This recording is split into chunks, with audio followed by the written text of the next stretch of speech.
Bonjour, aujourd'hui nous allons faire la correction des exercices du dosage direct. Je rappelle que le dosage est une mesure destructive dans laquelle on va faire appel à des réactions chimiques.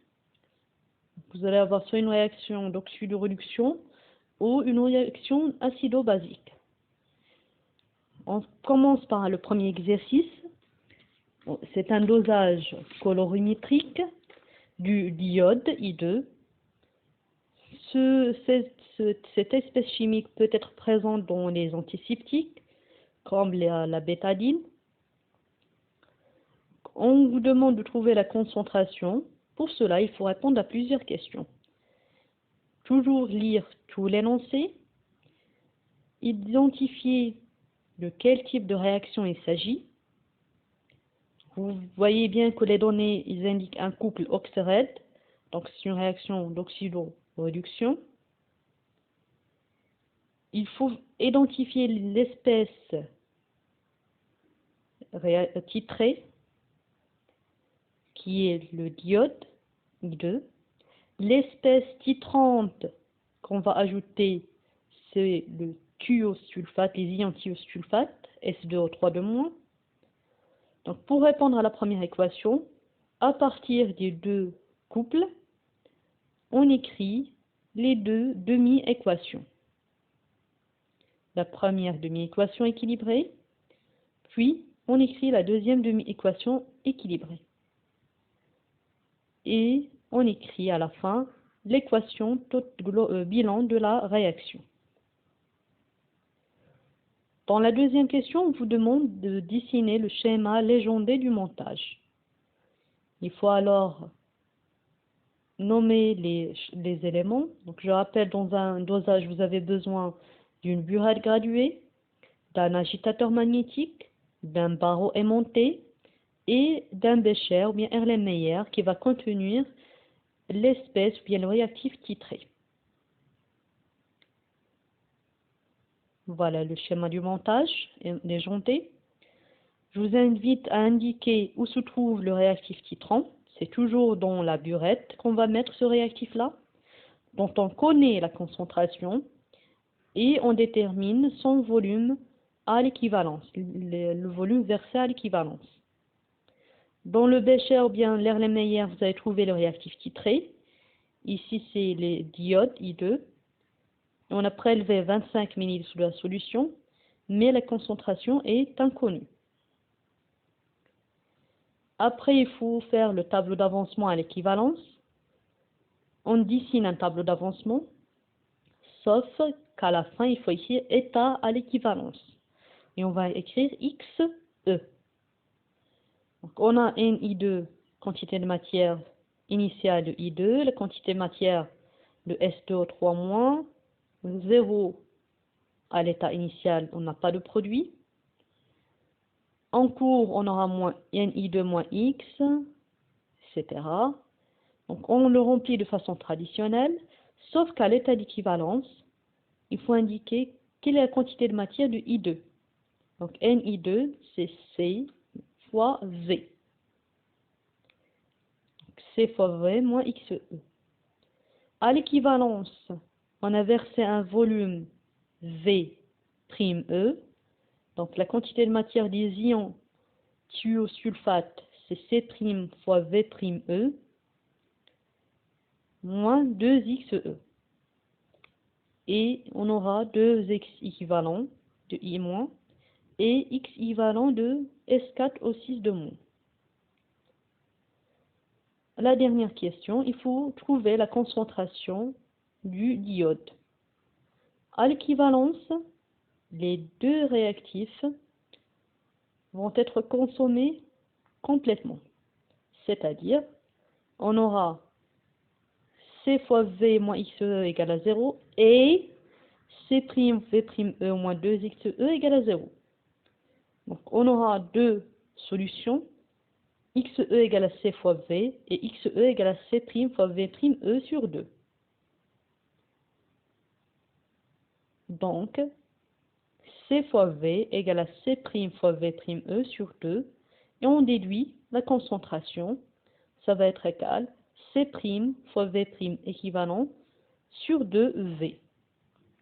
Donc on remplace chaque grandeur par sa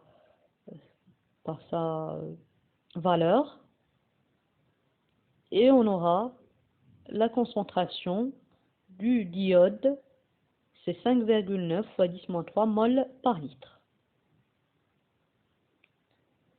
Dans le deuxième exercice, on va voir un dosage conductimétrique.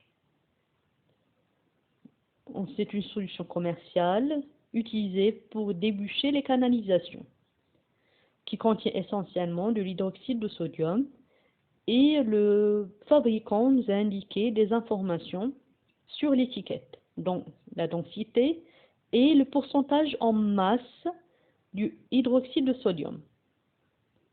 On vous demande tout d'abord de calculer la concentration de la solution commerciale. Puis, on va diluer cette solution et on vous demande de déterminer sa concentration de la solution diluée.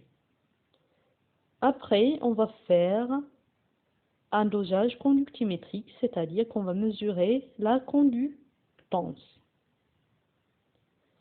On a un tableau qui montre la conductance en fonction du volume versé de la solution d'acide chlorhydrique. On vous demande d'écrire l'équation, de tracer la courbe, etc. De la même façon, il faut lire tout l'énoncé, identifier de quel type de réaction il va s'agir. Donc, vous voyez qu'il y a l'hydroxyde de sodium et il y a l'acide chlorhydrique. C'est une réaction acido-basique. Donc, la première question, c'est la concentration de la solution commerciale. Donc, pour une concentration de solution commerciale, on peut utiliser cette relation que je vous invite à démontrer. C'est le pourcentage moustique fois D fois ρ de l'eau sur la masse molaire de NaOH. Je rappelle que le pourcentage massique ici, c'est 20%, c'est-à-dire 0,2. Donc, je remplace chaque grandeur par sa valeur et je veux trouver la concentration commerciale, c'est 6 mol par litre. La concentration C1 de la solution diluée. Donc, on vous a dit qu'on a dilué la solution 500 fois. On sait que le facteur de dilution est égal à C0, la concentration de la solution mère, sur la concentration de la solution diluée. Petit f, c'est le facteur de dilution, ici égal à 500. Donc je trouve que C1 égale à C0 sur F, et C1, ça va être sa valeur de 12 fois 10-3 mol par litre. Je rappelle qu'un dosage conductimétrique, on aura besoin toujours d'une burette, d'un agitateur magnétique, d'un bâton aimanté, mais on va ajouter aussi une cellule conductimétrique. Bon. On vous demande tout d'abord l'équation de la réaction, un dosage acido-basique. J'ai identifié l'espèce qui a joué le rôle d'acide, l'espèce qui joue le rôle de la base, et j'écris les deux demi-équations.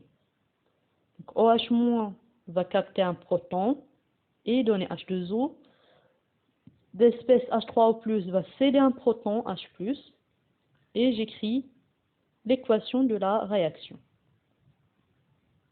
Après, on vous demande de tracer la courbe G en fonction de V2.